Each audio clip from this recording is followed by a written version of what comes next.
রাত দিলাম, নেকি কামাও আখিরাতের জন্য। আরেকবার বলছে শবে কদর দিলাম, নেকি কামাও আখিরাতের জন্য।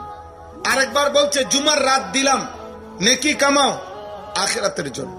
আরেকবার বলছে নামাজের ওয়াক্ত দিলাম, সেজদা দাও আখিরাতের জন্য। আরেকবার বলছে রমজান মাস দিলাম, একই রাত একই সূর্য, গত 11 মাসের সূর্য চন্দ্র রাত একরকম, রমজানও একই রাত একই দিন একই ঘন্টা মিনিট, কিন্তু আল্লাহ তাআলা বলেন আখিরাতের আলোকে প্রতি সেকেন্ডকে দাম বাড়ায় দিলাম অনেক বেশি, অনেক বেশি, অনেক বেশি।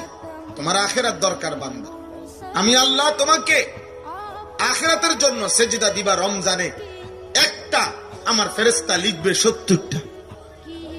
সুবহানাল্লাহ বলবা একবার, ফেরেশতা লিখবে 70 বার।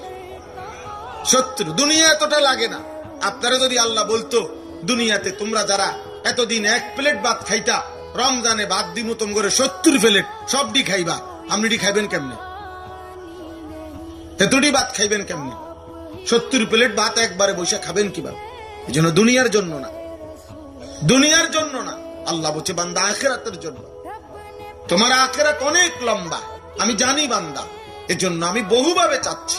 জুমার দিন দিছি তোমার আখিরাতের নেকি বাড়াবার জন্য, শবে বরাত দিছি তোমার আখিরাতের নেকি বাড়াবার জন্য, শবে কদর দিছি তোমার আখিরাতের নেকি বাড়াবার জন্য, রমজান দিয়েছি তোমার আখিরাতের নেকি বাড়াবার জন্য, হজ্জের সুযোগ দিয়েছি তোমার আখিরাতের নেকি বাড়াবার জন্য, আল্লাহর রাস্তা